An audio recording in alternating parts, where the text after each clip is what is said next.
a lot of companies want to create this change, it's not always easy thing to get going, to start. So Dominique, I think this is more in your sort of area here. How do companies know that they're actually ready they're in a position to even start a transformation? That's a great question. It's one thing to say we're ready, but Yes. how do we know if we're actually? And that's the $1 million question. And because most people think they're ready, or they are ready to do it, but to get to the point where you are actually willing to change, and I don't know, I can't remember who said it. Was I've been wanting to lose weight for a while, but committing to doing it. That was me. Yeah, that was you.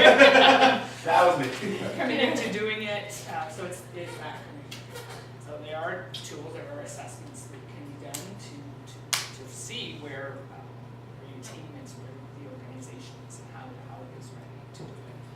I think it comes down to just always remembering, and most of you know this, it's not rocket science. It's behavioral change models are still as true today as they were 50 years ago.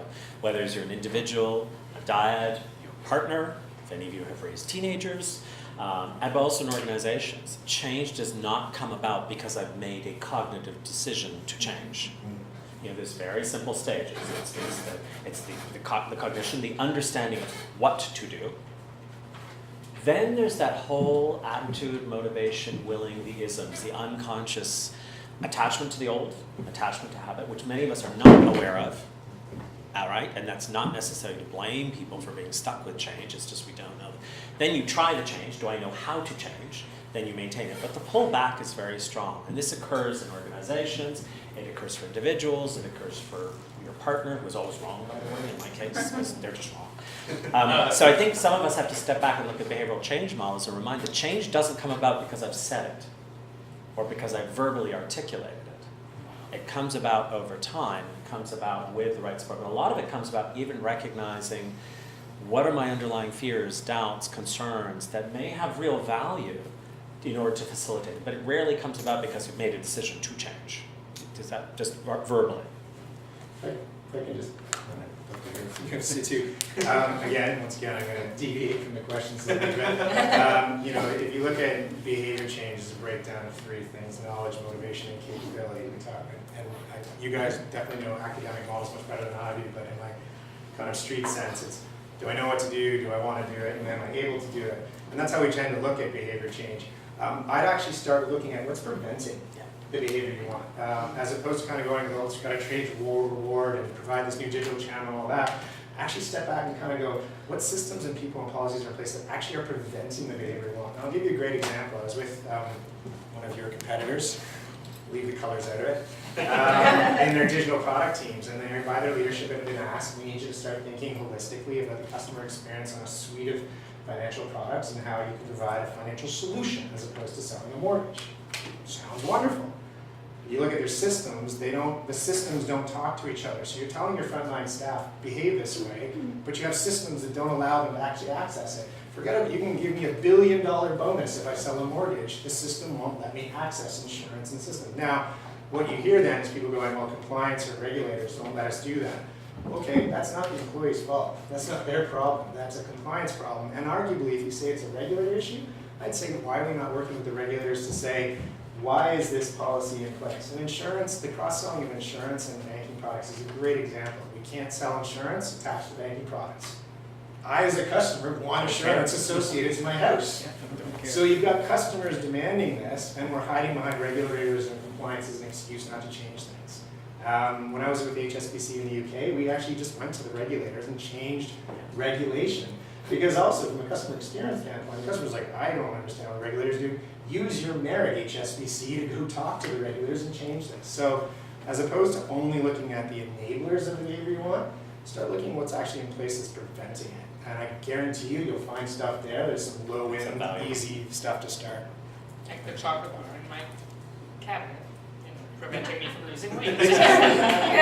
Don't put McDonald's next to your gym. Exactly. We've been asked to come in many times to look at, and I don't in any way mean to sound pejorative, and I apologize if it's coming across this way, but diversity issues, empowerment of women, leadership of women. And I think, in theory, nobody is going to publicly say that's a bad thing.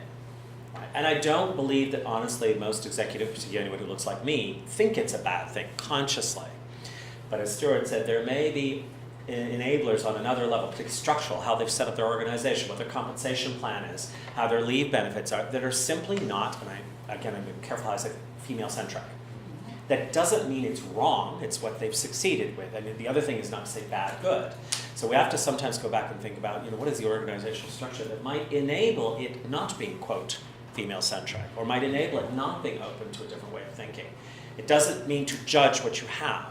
It means to look at what's there and maybe going beyond just, let's have a diversity program. Or, I love this one, we've done our cultural competencies, check. That's breathing. That's not a competency, that's breathing. So I think we have to be cautious in how we go about it, but I think we also have to look at what are, not just the other, but the facilitators to keep the status quo. Well, and I think in light of that, we talk about innovation, and it's always, we think big I innovation, we think massive change. Yes. But small I innovation can be just as powerful. We're doing a project right now around diversity of women in a certain segment within RBC. And one of the things we realized is the client engagement model and the peer-to-peer engagement model all involves golf. Yeah. So I like playing golf as a woman. However, that's a huge barrier right now in terms of getting women into the role and getting them to be successful in execution of the role, is that everything revolves around golf. So it's a very good. And that is such a simple thing to say, okay, then what do we want to change this engagement model with our clients and with each other? What could that look like that would attract more women to the role? It's such a simple thing. Now, simple from a culture perspective, if I was a man in that role and I love playing golf, maybe not so simple.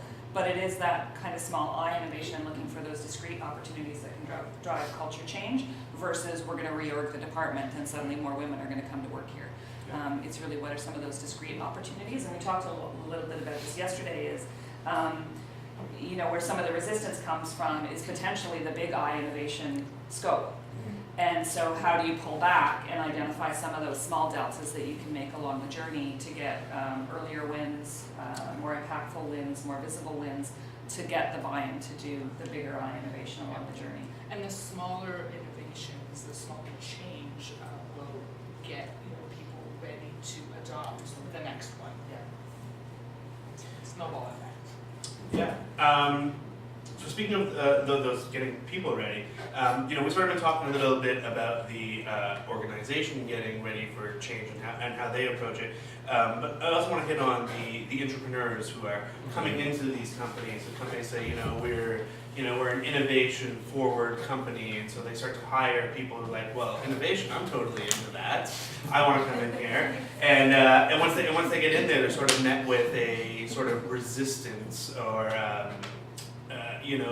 or not necessarily people resisting, but it's hard to create that change within the company because there's just so much structure in place and the way that we've always done things. Where do you think that sort of falls apart for these people coming into these companies? They come in all bright-eyed, bushy-tailed, all very excited, and they can slowly sort of get the wind knocked out of them over time. Why do you think that is?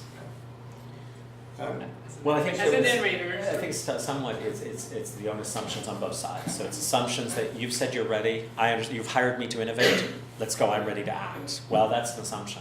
And I think in our communications we assume that if it was as easy as what I say is what I do, we'd all be. Life would be much easier. So I think partly it's challenging assumptions, and it's starting with, okay, what is keeping, what's maintained, what's the value of the status quo, understanding before I jump to proposing action. So, and also just being very careful of not immediately assuming what we say is what we do. So working some time and understanding those assumptions that you're making as an entrepreneur, understanding the assumptions that are being promoted to you, and not challenging them, but just making sure that they really are as clear as they are. And then not ensuring, I'm a psychologist, most of the work that we do with upper executives, 60% of our communication is nonverbal. And this is why to some extent I'll never fully believe in surveys. And I'll always believe that as far as we advance with virtual and electronic interaction, there's a great deal that we miss, particularly with virtual teams, because you don't pick up trust, you don't pick up confidence in change, believe that the person doing it if you haven't had an opportunity to be with them face to face. Now, I'm not saying that needs to be every day. I'm not saying that needs to be throughout an entire change. But you need to, as human beings, we need to start trusting our instincts, especially as intrapreneurs. And if it feels bad, or this doesn't feel right, trust your gut, trust your assumptions. Don't jump too quickly. Just because on paper, it all says this is what we're going to do. And that's a lot of the coaching and facilitating I've done to groups is, wait a minute, where's your gut feeling about it? I think you mentioned this yesterday. Yeah, I think there's two things. So one is, that respect of organizational knowledge and organizational history. So quite often when we come in, it's so clear to us what the problem is, and we're going to fix it, and you just need to do this. I did this at another organization and it worked really well, and and I think that really taking the time to get an understanding of the knowledge in the room, what people bring to the table, what their concerns are, where they think they've been successful, really doing that initial scan to set the climate and understand, frankly, what buttons not to push, what places to push harder in terms of getting additional knowledge is huge. We made a really deliberate decision with our HR Accelerator Lab that we're all internal. So we brought people in from the lines of business, and we trained them on agile methodology, startup, design thinking, and it was because we wanted people at the table with those partners to be able to say, I know your business, I actually understand, I've lived it, here's what I've seen, here's been my experiences, and hoping that it will take that tension, some of that tension away. Having said that, there is still tension, so even with an internal resource playing that role, it doesn't make it go away entirely, but what it does do is it takes away some of the, I would say, resistance in terms of, okay, you're coming in as the expert, well, no, you're coming in as an organizational partner, and you have an understanding of, an ally, it's a great word, what it takes to get things done in this organization and how complex it is, and so you're starting at a different level versus, again, an external consultant coming in. It's kind of like you have no idea who we are and what we do and how we get things done. And so you have to overcome that first. So at least we're one step ahead. But that tension is still there in terms of, we always talk about our business lines at RBC. Everyone is special. Everyone is different. They break it all down and they're not so You don't special. They're understand not our so different. We are all special because we're RBC. But it really is. There are such commonalities, but going in with the respect that you are different. And actually, How do we discover your difference? each sector says that. Absolutely. Healthcare says you have no idea. You don't understand because we're healthcare. Aerospace IT is says that. completely So, by the way, there's no sector that isn't special, which kind of defeats the point of the word special. So there is value in just walking around. I mean, we tend to do everything by email or text message, but there is value in walking around and getting to know the people that you're working with. Just exchanging. It's the first step to building a trusting relationship, and to get them to open up to you and to really sit down and listen to hear what the other person has to say. I think you building on that is shifting yourself into a sales account manager type role. And kind of literally look at that and go, the executive or person holder, or the person that you're trying to get something out of has unlimited requests, unlimited resources, right? So flip it into kind of going, why should you buy my product or project or innovation thing over the 50 other things that you're faced with? And when you shift into that mindset, you start kind of going, well, okay, if I need you to buy this thing from me, it needs to provide impact to you. It needs to help you achieve your goals, whether that be promotion, moving, whatever. And so I think sometimes we kind of assume that leaders are like, well, they'll just see the inherent buy-in because I'm really passionate about this. They have unlimited opportunities and limited resources. Why is your project or initiative better than any of the other ones? And that shifts you into that mindset of purpose, which you're going to hear me hammering on about forever. I'm going, stop thinking about how great your tool is. Start thinking about how I'm going to enable you to do something that you want to do. And we do it with our customers. So we're supposed to be doing it with our customers.